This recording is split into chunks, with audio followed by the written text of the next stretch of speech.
नमस्कार प्यारे छात्रों, मैं राजेंद्र कुमार श्री विश्वनाथ इंटर कॉलेज कलान सुल्तानपुर। आज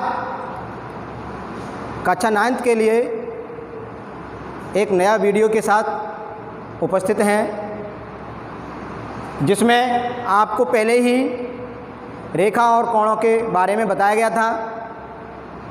उसी रेखा और कोणों वाले चैप्टर में से कुछ शेष बाकी परिभाषाएं रह गई हैं, उन पर आज अध्ययन करेंगे। पहला उसमें है आसन कोण। आसन कोण किसे कहते हैं? आसन कोण उसे कहते हैं जिस कोण का एक शीर्ष उभयनिष्ठ हो और एक भुजा उभयनिष्ठ हो और उभयनिष्ठ भुजा के दोनों ओर भुजाएं हों, तो ऐसे कोणों को हम आसन कोण कहते हैं। परिभाषा क्या है? आसन कोण, एडजेंट एंगल। दो कोण आसन्न होंगे यदि नंबर एक शीर्ष बिंदु उभयनिष्ठ हो। दूसरा पॉइंट है एक भुजा उभयनिष्ठ हो। और तीसरा पॉइंट बहुत ही महत्वपूर्ण है, जिसमें जो दो भुजाएं हैं वो उभयनिष्ठ भुजा के दोनों ओर होना चाहिए, एक ओर नहीं, दोनों ओर होनी चाहिए। आइए हम एक एंगल लेके चलेंगे, ए ओ बी, जिसमें उभयनिष्ठ भुजा है ओ सी और उभयनिष्ठ शीर्ष है ओ। उभयनिष्ठ भुजा कौन सी है? ओ सी, क्योंकि ये भुजा दोनों कोणों में काम कर रही है, दोनों कोणों को बनाने में प्रयुक्त हो रही है, इसलिए ओसी उभयनिष्ठ हुई। और ओसी के दोनों ओर देखो, ओसी के दोनों ओर भुजाएं हैं ओबी और ओए, तो उभयनिष्ठ भुजा के दोनों ओर जो भुजाएं हों तभी ही जाकर आसन कोण बनेगा। अगर यदि दो भुजाएं हैं हमारी कॉमन वाली, एक भुजा हमने ओ भी ले ली, जैसे मान लीजिए हम एंगल ले रहे हैं ए ओ सी। कौन सा एंगल? ए ओ सी। आपको पहले बताया गया है जिस पर कोण बनता है वह बिंदु बीच में आता है। हमारा कोण बनाने वाला बिंदु है ओ, इसलिए हमें ओ बिंदु बीच में ही रखना है, चाहे इसको ए ओ सी पढ़ें या सी ओ ए पढ़ें, एक ही बात है। इसलिए आपको विशेष का ध्यान रखना है, जिस बिंदु पर कोण बनता है वह बिंदु बीच में ही आता है। और बात करते हैं हम आसन कोण पर, तो ए ओ सी और एंगल सी ओ बी देखते हैं। इसमें उभयनिष्ठ शीर्ष ओ हो गया, दोनों में ओ आ रहा है, एक बात हमारी संतुष्ट हो गई। दूसरी बात है उभयनिष्ठ भुजा, तो उभयनिष्ठ भुजा इसमें कौन सी है? ओ सी, इसमें भी ओ सी या सी ओ, एक ही बात है, दोनों बात आ गई। दूसरी बात भी संतुष्ट हो गई। तीसरी बात है जो उभयनिष्ठ भुजा है उसके दोनों ओर हैं, तो उभयनिष्ठ भुजा हमारी ओ सी, इसमें जो कोण बनाने वाली भुजा है ओ बी, इसमें ओ बी आई है। दूसरी वाली उभयनिष्ठ भुजा के दूसरी ओर ओ ए, इसमें भी ओ ए है।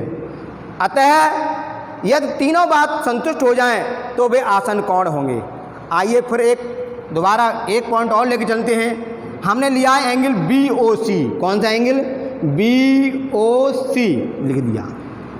और दूसरा एंगल लिया है बी ओ ए।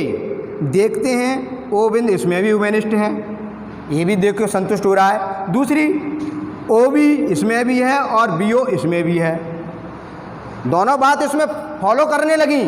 अब यदि तीसरी बात फॉलो नहीं करेगी तो आसन कोण है, यानी इसकी पहचान करेंगे।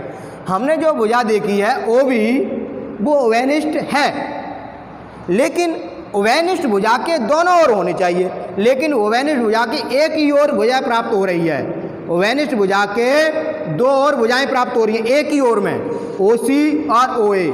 इस कारण ये क्या नहीं है? आसन कोण नहीं है। आसन कोण होने के लिए शर्त क्या बताई है? शीर्ष बिंदु होना चाहिए और भुजा उभयनिष्ठ होनी चाहिए। जो भुजा उभयनिष्ठ होगी वह भुजा के दोनों ओर भुजाएं होना अत्यंत आवश्यक है, तभी वो आसन कोण होंगे। अगला कोण है रेखीय युग्म कोण। वह आसन कोण से ही रिलेटेड है। यदि आपको आसन कोण समझ में आ गया हुआ तो आपको रेखीय कोण भी आपस में अच्छी तरह से समझ में आ जाएगा। इसकी परिभाषा क्या है?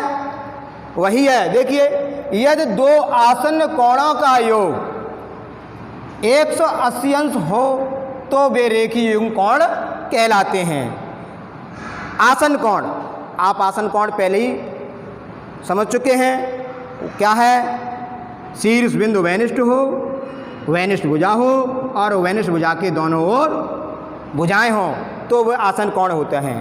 तो देखिए AOC और एंगल BOC एक रेखीय युग्म कोण है। इन कोणों का योग 180 अंश है। आप जानते हो कि 180 अंश कोण कब बनता है? पहले ही आपको बताया जा चुका है। जब कोणों के बारे में बताया तो न्यून कोण, समकोण, अधिक कोण, रेखीय कोण, ऋज कोण, सरल कोण, ये सब बातें आपको बताए गए थे। लेकिन जब आ रहा रेखीय युग्म, एक रेखा पर आसन्न कोणों का योग 180 अंश हो तो उन्हें हम रेखीय युग्म कोण कहते हैं। इस रेखा पर बहुत सारे भी कोण बन सकते हैं।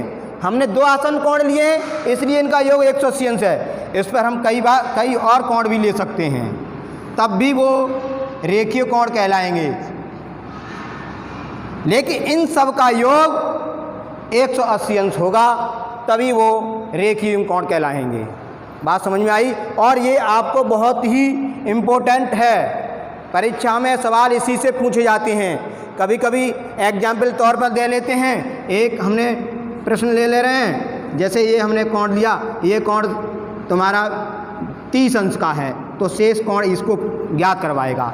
तो आप इसी रेखीय युग्म कोण को डिनोट करके परिभाषा के संबंध तब जाकर इसको मान निकालेंगे। तो x + 30, क्योंकि ये आसन्न कोणों का योग है, बराबर 180 अंश। तो x अंश पक्षांतर कर देंगे, 180 - 30, तो इसको घटा देंगे, कितना आ जाएगा? 150।